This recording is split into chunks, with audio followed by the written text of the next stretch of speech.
Good afternoon, guys, and welcome to the podcast. If you are a solo practitioner, self employed, doctor, lawyer, dentist, accountant, and are struggling with brand strategy, brand awareness, I've got Trina Fisher here from Dallas, and she helps individuals in your shoes with brand strategy and especially how to market their websites. I'm really curious about websites versus social media these days, and I'm really happy to have her on the show to pick her brain. So Trina, welcome. Thank you so much, Chris. It's great to be here. Yeah, briefly introduce yourself, and I'm excited to dive into the conversation.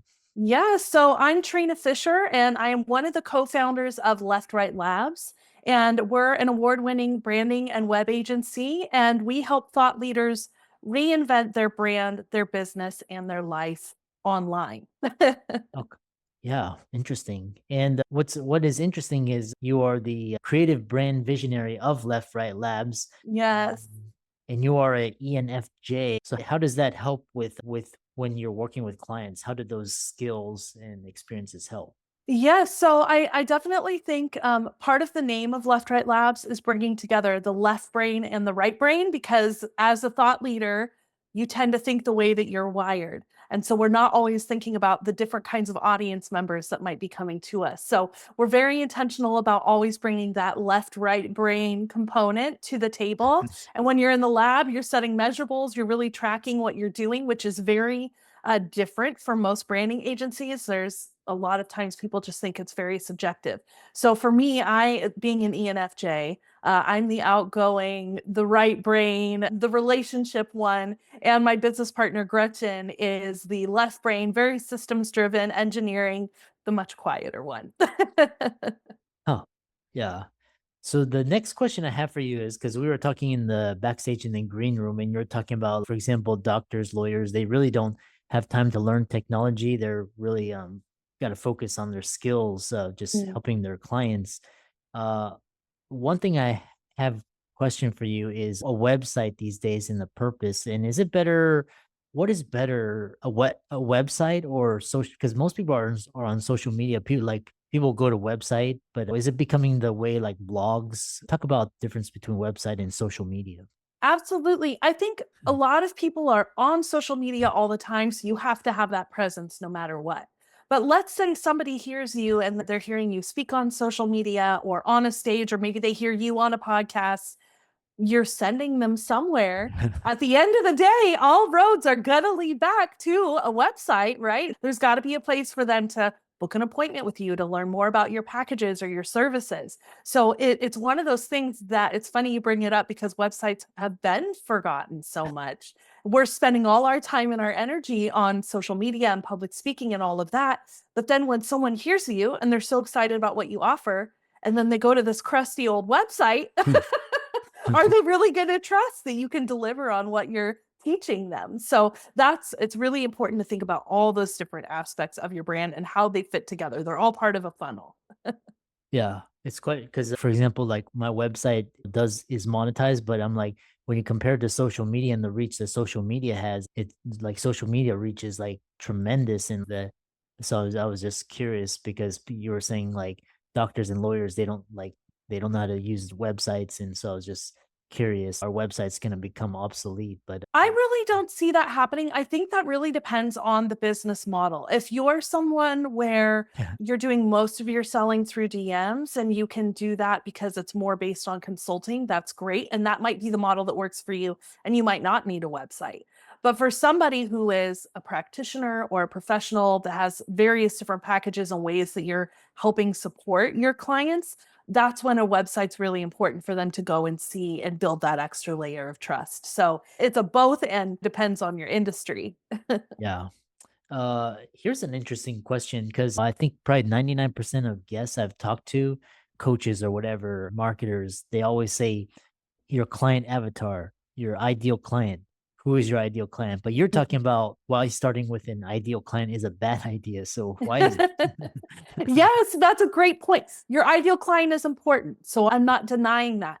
But especially if you're a professional who's been in business for 8, 10 years, you need to get back to thinking about what do you want to do first? Are the things that you're getting up and doing every day actually things that light you up, that you're excited to get out there and deliver on? When you're thinking about your brand and your business overall, it needs to start with you and what you're passionate about. Because otherwise, what happens is we think just about the ideal client.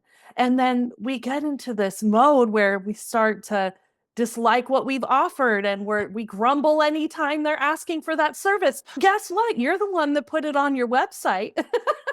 So Uh, if you don't like it, you get to change it. So we really encourage our clients to stop and think about what is it that you're excited to do today, and then consider who's the ideal client that needs what you actually love to do. So you're not running into the burnout and the frustration that you get otherwise. Interesting. I just got off another podcast, and he was talking about, there was this question because like a personal brand takes it takes years, and sometimes you may not see good ROI. But then, for example, if you start a business like that fulfills a need, but not based on a personal brand, you can get a ROI very quickly. So, when should someone listening to this podcast think about like just starting a business, feeling a need? It may not be related to whatever, but they just need to, get that money versus a personal brand. How do you determine that? Yeah, I would definitely say if you're in a place where you are just looking to make fast income, then if you're wanting to do that with a personal brand, you better have immediate products, affiliate programs, things like that that you can help pitch and post about, especially if you can do that in a way where you're referring to a well established company and you're getting affiliate referrals through something like that. That's a great way to start to make immediate cash and to borrow the authority of an existing company. Yeah. But if you're wanting to build a personal brand for yourself and you're willing to put the time into it, that's really good, especially if you're in the professional space. Maybe you are a doctor or a lawyer or a financial advisor, even. People might tend to think about, oh, just the big company names around that, but you're the person who has all the knowledge and expertise. So if you can build that as a personal brand, people connect person to person first and not person to company. Like I might like the company, I might like the vibe of this company, but I'm still building a relationship by actually connecting with a human there. Yeah. So, the best is when you can overlap the two and really put a face to the business that lets people connect much faster. Yeah. One thing that I've recently noticed is that just there's a sea of influencers, thought leaders, creators, and they're all launching, getting on podcasts and generating buzz and getting clients and charging sometimes tens of thousands. And Mhm. then, but like when you really dig deep down into it, like some of these, they don't last because it's just all fluff. Yeah. So what are the secrets to creating a brand that lasts? Yeah, that's a great question. I mean, you really have to think about building this brand, first of all, for the things that you love, as I mentioned, but then also that it's really serving an audience that is ready to take a next step with you. So when you think about the order that you should build a brand in and how to make it last, you really want to start by getting clear first. Getting clear on your business, on what you're passionate about, on that business model, what you want to put out into the world, and then you really want to think about getting noticed. Okay, now that I know who I am and what I stand for and how I want to serve people, then let's think about how to get noticed and get in front of people. That's going to include your visual brand, your website, maybe what you're doing on your social media. And then you're really thinking about, okay, how do I get paid? And that's that component of what are the products I'm offering? Are there any funnels that I need to clean up and tune in? And when you think about that and you start to kind of cycle through those pieces of your brand, that allows you to have a brand foundation that's going to grow with you, especially that getting clear part first, the brand strategy, really having that foundation that you know who you are and what your brand personality is, the problems that you solve, the people that you want to support. And then that really unlocks what are the marketing channels that make the most sense for you to move on. So when you can grow in that way, and then you keep going through and reviewing, okay, I'm clear right now. What am I doing to get noticed? What am I doing to get paid? And over the years, you just keep reevaluating those areas of your business. And that's how you build that brand foundation that lasts with you and that grows with you. Interesting. Another or another thing that I see quite frequently is, everybody's starting a YouTube channel or a podcast or a blog, a newsletter. And the thing I see consistently is, oh, we're going through a rebrand. Oh, we're going through a rebrand. Is this kind of like becoming a cliche, or is it when is the right time to rebrand? That's a really good question. When is the right time to rebrand? A lot of people are scared of rebranding because there's a lot of pieces that go into it. I would say, when it's time to rebrand when maybe your reputation doesn't align with what people think of you.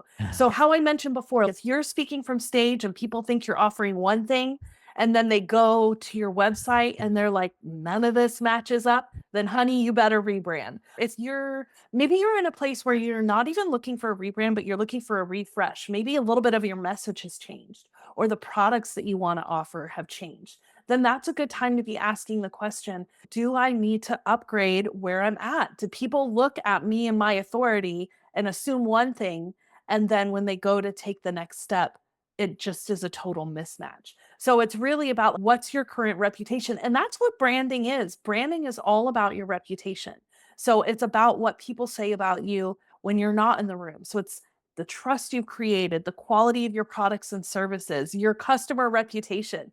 So if that has fallen, if it's gotten dusty, then it's time for a rebrand, right? We have a client who he's a former Olympic athlete and he now trains NFL pros and other Olympic athletes. And he sells supplements along with the training he does. And he came to us and he said, ladies, my brand is dusty. If someone goes to my website, they think that these supplements are made in my garage instead of a GMP certified facility. Okay, that's a perfect example. When people meet you and they know how brilliant you are and what your track record is, but they go to use your product and they're like, I don't know if I should touch that. That's a great sign that it's time to rebrand. Or maybe you're just feeling overwhelmed and confused and you don't know how to market yourself anymore. That's usually another really good indication that it's time to reevaluate your brand and your messaging and look at the shifts that you should be making. Yeah. Yeah. The other question is just what are some of the biggest mistakes businesses make when developing or reinventing their brand? Mm, yeah, I would say that thinking too much about yourself in that context of what information should go on the website. What is the information that how are your offers put together? Is the offer created in a way that you understand? If we go back to that idea of left brain versus right brain, let's take my instance. I'm very right brain, right? If I am creating packages that are only soupy emotional words and all about feeling, but I'm not actually putting in there, hey, guess what? I have a real protocol for this. I have a step by step process. I have proof. Here's the case studies of the people I've served. If I'm all in on one side, but not the other, then people aren't going to want to move forward. And so that's when it makes it really hard for people to be able to take that next step. So that is definitely something to be considering. Interesting. How does storytelling enhance a brand's presence and what elements make for an impactful brand narrative? Storytelling is just it's what makes you relatable. It's what makes people go, "Okay, are you just putting something into Chat GPT and regurgitating what they told you? Or can you show me actual proof?" Like I just used a story a moment ago about a client that came and said, "My brand is dusty." So those aren't words that we made up, right? That's something that someone's actually said to us. And storytelling will not only allow you to share big ideas, but it also lets people connect to you. So whether they're left brain or right brain, they want to know, why did you create this business to begin with? Why are you actually passionate about it? And that will go so much further in helping sell for you than anything else. And it's really that kind of human connection and being able to build that trust relatably. Oh, speak about AI and emerging tech trends. How is this technology evolving in terms of the brand space? What should businesses be focusing on for the future? Yeah, I think AI is one of those things that it can help you or hurt you. You just have to make sure you're using it the right way, right? So it's about leveraging AI. If you're really clear on your brand strategy, if you know who you are, what your brand personality is, how you want to show up, then the beautiful thing is you can take all that information and then feed that to whatever your favorite AI tools are. You have to train it on who you are and how you show up and what your brand voice is. So if you're using it in a way where it is just fresh out of the box and you haven't taught it anything about you, then it's actually going to really harm your brand. But if you're using it in a way where you're training it to speak like you, let's say you've written a book, download a PDF of your entire book and feed that to your AI. If you have a long history of writing blogs or research papers, download those, feed that to AI. Think about the questions that your clients are asking you. All of that you can feed into your AI to really help it think like you and have your knowledge base, then it's going to help your business. But if you're just turning into something really generic and starting to sound the same as everyone else, if you're selling in DMs using AI bots and those types of things, just make sure that you're training it to be able to answer questions the way you would. Otherwise, your clients are going to feel like they're talking to a bot, and that's not what you want. Interesting. We have a couple remaining minutes. And so this we talked about this idea of like website versus social media and talking about monetize versus building a personal brand. And how does branding differ from thought leaders and coaches and influencers versus traditional businesses? Yes, I think it's really in the voice of the brand. That's the biggest place to dial that in. If you are somebody who is more of a thought leader, a solopreneur, a speaker, that is all about you and your exact voice. If it is about a company brand, then it's really showing like how does your whole team show up for them? How does your whole ecosystem of your business have this real brand personality? How is it created to serve people in a bigger way? So it's about the nuance of identifying you as an individual or that your whole company stands for something powerful. And so it's going between those two and finding that balance for the audience that you serve. Hmm. How can people find out more about you and learn more about you? Absolutely. You can go to leftrightlabs.com, spelled just the way it sounds, leftrightlabs.com. You're welcome to book a call with me there if you want to get to know more. I'm happy to learn about you and your brand and where you're at. You can also follow us at Left Right Labs on Instagram, Facebook, LinkedIn. Take your pick. We're there. We love to connect. And we also put out a weekly show on YouTube where you can catch more of our brand insights and what's happening in real time. Excellent. Thanks so much for coming on, and it really add value to the audience. Yes, thank you, Chris. I appreciate it.